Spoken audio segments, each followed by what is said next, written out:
Hello, Morongo Basin and listeners around the world online at Z107.7fm.com. This is your Z107.7 local news for Saturday, May 10th, 2025. The Joshua tree isn't a tree. It's a member of the agave family, more closely related to grasses than oaks or pines. Despite being an iconic symbol of the Mojave Desert, there's still so much we don't know about it. Scientists are continuing to study how it reproduces, what threatens its survival, and even how it shoots roots. Artist, activist, and longtime Joshua Tree resident Sant Khalsa has spent a lifetime listening to the land and advocating for nature. In 2020, she launched Desert Forest, Life with Joshua Trees, a multidisciplinary art and science project that became a book, an exhibition, and a call to action. Reporter Hillary Sloan sat down with Sant Khalsa to learn more.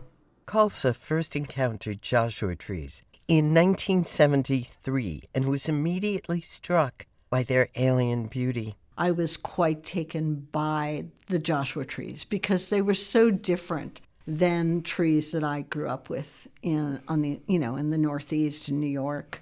Over the years, Khalsa began using Joshua trees in her work about climate change.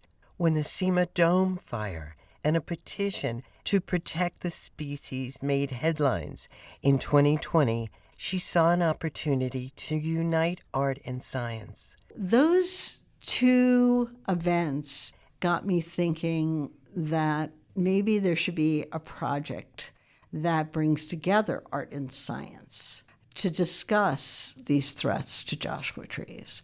The result was a 304-page book featuring over 50 artists and 17 essays by scientists, indigenous scholars, and conservationists. It reveals the hidden threats like climate change, development, and industrial energy that endanger this desert species. Khalsa believes art has a role science alone can't fulfill. I believe that art actually can show us what is not seen. The research behind the project uncovered surprising discoveries, like Joshua tree roots reaching 45 feet deep and yucca moths just inches below the surface. A local version of the art exhibit opens May 10th at Hey There Projects in Joshua Tree. The Desert Forest, Life with Joshua Trees book is nearly sold out, but more copies are coming. Look for it at Hey There Projects, the Park Visitor Center,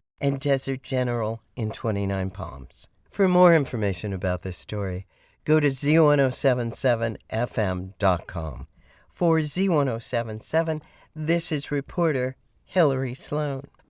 The second Saturday Joshua Tree Art Crawl will be happening tonight, featuring opening receptions for participating galleries in downtown Joshua Tree. Reporter Gabriel Hart has the lowdown on tonight's showings.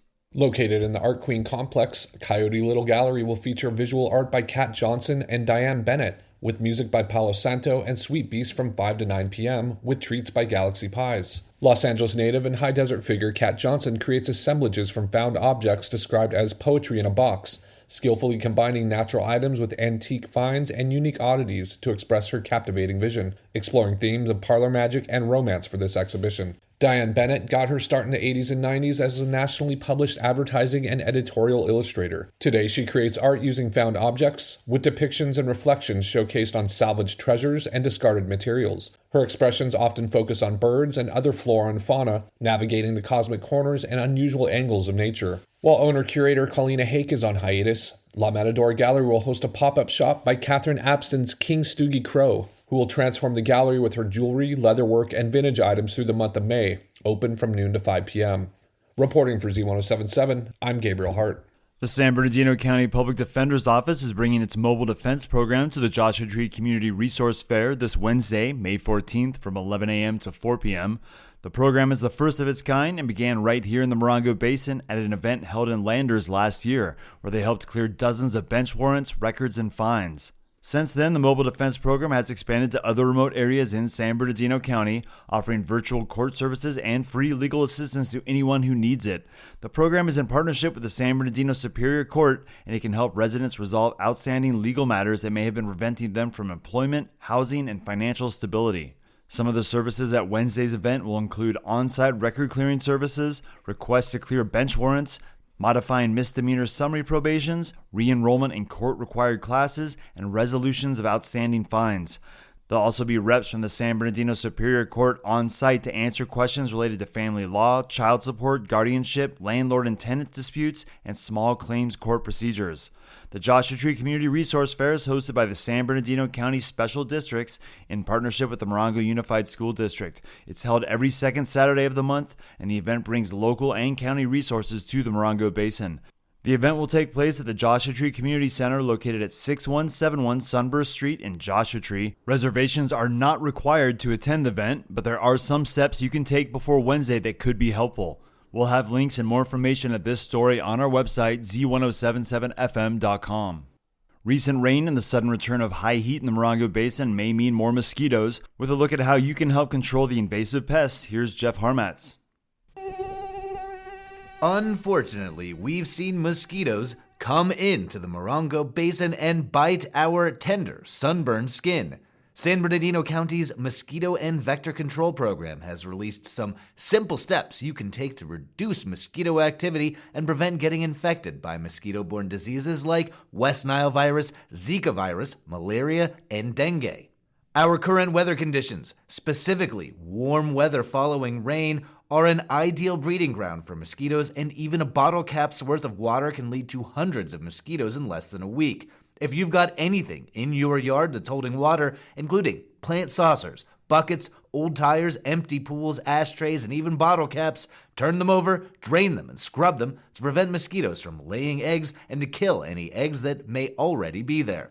Cover up with long sleeves and pants when you're outdoors, especially during dusk and dawn. Use insect repellent containing DEET, picaridin, IR3535, or oil of lemon eucalyptus. Check the screens on your windows and doors to keep mosquitoes out of your home.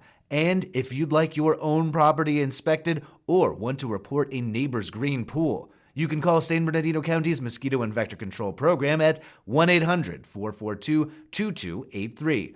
Mosquitoes are no fun, so do what you can to keep yourself and your neighbors safe.